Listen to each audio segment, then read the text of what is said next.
আমি যতদূর জানি ওনার নামে একটা হত্যার মামলা আছে এবং এই বিষয়টা আপনারা তো জানেন এটা আমাদের স্বরাষ্ট্র মন্ত্রণালয় এই বিষয়ে প্রয়োজনীয় সিদ্ধান্ত নেবে।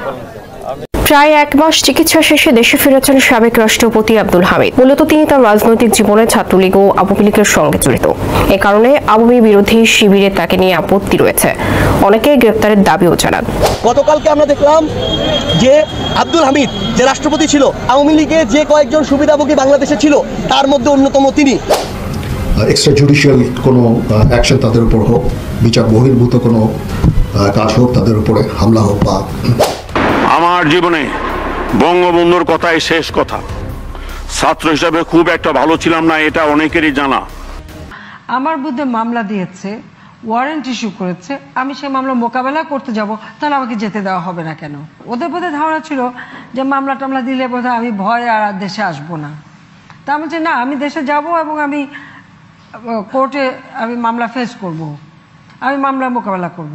কোর্টের বিচার যদি দেশের মানুষ ক্ষুব্ধ হয় তাহলে এই বিচার বিভাগের বিরুদ্ধে একদিন হয়তো মানুষ রুখে দাঁড়াতে পারে। ঠিক সরকারও যদি বেশি স্বৈরাচারী আচরণ শুরু করে তাহলে সেই স্বৈরাচার সরকারের বিরুদ্ধেও জনগণ রুখে দাঁড়াবার ইতিহাস আছে, সেটাও দাঁড়াইতে পারে। সুতরাং সবাইকে সব দিক চিন্তা ভাবনা করে চলা প্রয়োজন বলে মনে করি। দর্শক, ভিডিওর ইন্ট্রো এবং থাম্বনেল দেখে বুঝতে পারছেন আজকে ভিডিও কতটা গুরুত্বপূর্ণ হতে চলেছে এবং বাংলাদেশের নাগরিক হিসেবে কতটা গুরুত্বপূর্ণ রয়েছে এই ভিডিওটি দেখার পর আপনারা বুঝতে পারবেন। ভিডিওর ইন্ট্রো এবং থাম্বনেল দেখে অলরেডি বুঝতে পেরেছেন।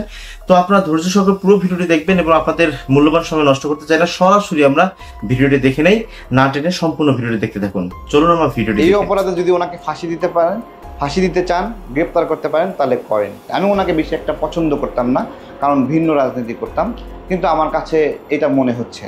দেখেন, এই হামিদ খান সাহেব, সাবেক রাষ্ট্রপতি, উনি দেশের বাহিরে গেলেন, এইটাকে কেন্দ্র করে হাসনাত এবং সার্জিস তারা আওয়ামী লীগ নিষিদ্ধ সহ কী একটা তুলকালাম ঘটনা ঘটাইল, তাই না? এবং এই অভিযোগে কাকে বহিষ্কার করা হলো? ওই কিশোরগঞ্জের 2 পুলিশ কর্মকর্তা স্টাফকে, তাই না? তারা কি এই বিষয়ে জড়িত বলেন? এই দরকার ছিল এগুলো লোক দেখানো কাজ করা? এই হামিদ খানের বাহিরে যাওয়ার বিষয়টা ডক্টর ইউনূস নিজে সম্পৃক্ত না? উনি নিজে এই প্ল্যানের অংশ না? বলেন, উনি নিজে যাইতে দিছে না? তাহলে ওনার অনুমতি ছাড়া গোয়েন্দা সংস্থাগুলো এইভাবে কাজ করবে? কার ঘরে কয়টা মাথা আছে বলেন? এমনি সব পুলিশ টুলিশ সব টেনশনে আছে, ওদের ঠেকা পড়ছে হামিদ খানকে দেশ থেকে বাইরে করে দেবে। গোয়েন্দা সংস্থার অফিসাররা একটা আতঙ্কে আছে, কখন কার চাকরি চলে যায়, ওরা কি বের করে দেবে? ডক্টর ইউনূস সরাসরি সম্পৃক্ত হামিদ খানের দেশের বাইরে যাওয়া নিয়ে। এবং হামিদ খান সাহেব যা দেখিয়েছেন, জাস্ট রাজনীতিতে 100-তে ওনাকে 1000 দিতে হবে। কারণ এইভাবে দেশের বাইরে সবাই সেই লোকটা দেশে ফিরে এসে কি যে রিভার্স অ্যাকশন হয়েছে এটা বলতে পারবেন না। উপদেষ্টা বলতেছিল যে উনি ইন্টারপোল দিয়ে ওনাকে ধরে নিয়ে আসবে। ভাই, আপনি এই কথা কি যুক্তিতে বললেন? আপনার তো ওয়ারেন্ট নাই। আচ্ছা, ধরে নিয়ে আসবেন, তাহলে সেই লোকটা দেশে আসলো, তাকে কেন ধরলেন না বলেন? এগুলোর জবাব আছে আপনাদের কাছে? আপনারা কি থেকে কি যে করছেন নিজেরাও জানেন না। আব্দুল হামিদ খান সাহেব আওয়ামী লীগের রাজনীতি করেছেন, আওয়ামী লীগের রাজনীতি করাটাই একটা দোষ, এটাই হলো বিষয়। গণ অভ্যুত্থানে আওয়ামী লীগ আপনার পক্ষ শক্তি হিসেবে ছিল না, পরাজিত শক্তি হিসেবে ছিল। এই জায়গা থেকে আওয়ামী লীগের অন্যান্য নেতাকর্মী যেই দোষে অভিযুক্ত, হামিদ খান সাহেবও সেই দোষে অভিযুক্ত। এটাই হলো সামগ্রিকভাবে হামিদ খান সাহেবের অপরাধ। এই অপরাধে যদি ওনাকে ফাঁসি দিতে পারেন, ফাঁসি দিতে চান, গ্রেপ্তার করতে পারেন, তাহলে করেন।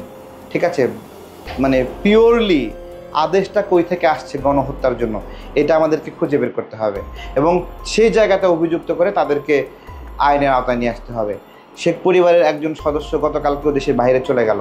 আমরা সব অবুঝ, আমরা বুঝি না যে সে কীভাবে গেছে, কার কার সহযোগিতায়, কার ইন্ধনে গেছে।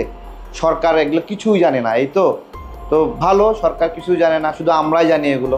আব্দুল হামিদ খানের দেশে ফেরা নিয়ে যেই প্রশংসা অথবা যেই সাহসিকতা, এই সাহসিকতার জন্য উনি আপনার খুবই প্রশংসিত হচ্ছেন। এই সাহসিকতার কারণে উনি ডক্টর ইউনূসের চেয়েও সম্মানিত। কোন দোষের কারণে, মানে ঠিক কি করার কথা ছিল? তাদের কথা ছিল যে তারা গ্রেফতারি পরোয়ানা সাজিয়ে সরকারের তরফে এই ব্যক্তিকে গ্রেফতার করে এরই মধ্যে ফাঁসিতে লটকে দেবে। মানে আমি না ঠিক জানি না যে ঠিক কি চাইছে এই অন্তর্বর্তীকালীন সরকার। তবে সব মিলে এটা যে এক আজব সার্কাস, এবং সেই সার্কাসে যে আমাদেরকে খুব বোকা ভাবা হচ্ছে সে বিষয়ে আমি নিশ্চিত।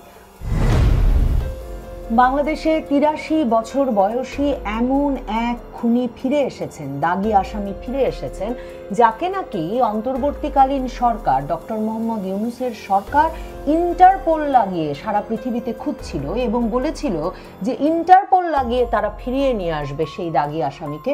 কিন্তু সেই দাগী আসামি নিজেই বিমানে উড়ে চলে এসেছেন বাংলাদেশে, অথচ এখন অন্তর্বর্তীকালীন সরকার বলছে যে মামলায় তদন্ত ছাড়া, গ্রেফতারি পরোয়ানা ছাড়া কি করে আমরা এই দাগী আসামিকে গ্রেফতার করতে পারি? তো প্রশ্ন ওঠে, তাহলে দাগী আসামি, খুনি সেসবই বা কিভাবে বলছিল অন্তর্বর্তীকালীন সরকার এই ব্যক্তিকে উদ্দেশ্য করে?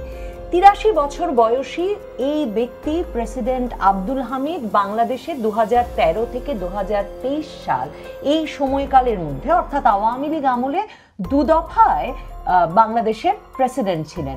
এবং প্রেসিডেন্ট আব্দুল হামিদ যেহেতু তার জীবনের ৬ দশকের বেশি সময় ধরে রাজনীতি করেছেন, ছাত্র রাজনীতি থেকে একেবারে রাষ্ট্রপতি হওয়া পর্যন্ত সময়ে একের পর এক নির্বাচনে জনপ্রতিনিধি নির্বাচিত হয়েছেন, সারা জীবন প্রকাশ্যে ছিলেন, কাজে ভাববার কোনো কারণ নাই যে বাংলাদেশের বর্তমান অন্তর্বর্তীকালীন সরকারের অনেক উপদেষ্টার মতো তারা বিদেশ থেকে উড়ে এসে জুড়ে বসেছেন, কাজেই বাংলাদেশের কোটি মানুষ কিংবা বিমানবন্দর দিয়ে তারা ফুরুত ফারুত করে উড়ে আসবেন, জুড়ে বসবেন, কিন্তু কেউ তাকে চিনতে পারবে না। কাজেই গত ৭ই মে দিবাগত রাতে, মানে মাসখানেক আগে দিবাগত রাতে, যখন এই সাবেক প্রেসিডেন্ট আব্দুল হামিদ বাংলাদেশ বিমানবন্দর ছেড়েছিলেন, তখনও বিমানবন্দরের কর্মকর্তারা তাকে চিনতে পেরেছিলেন। কিন্তু এই অন্তর্বর্তীকালীন সরকার তখন ছড়িয়ে দেয় সংবাদ মাধ্যমে, এবং তাদের যে পেটোয়া বাহিনী আছে, জাতীয় নাগরিক পার্টির নেতৃবৃন্দ,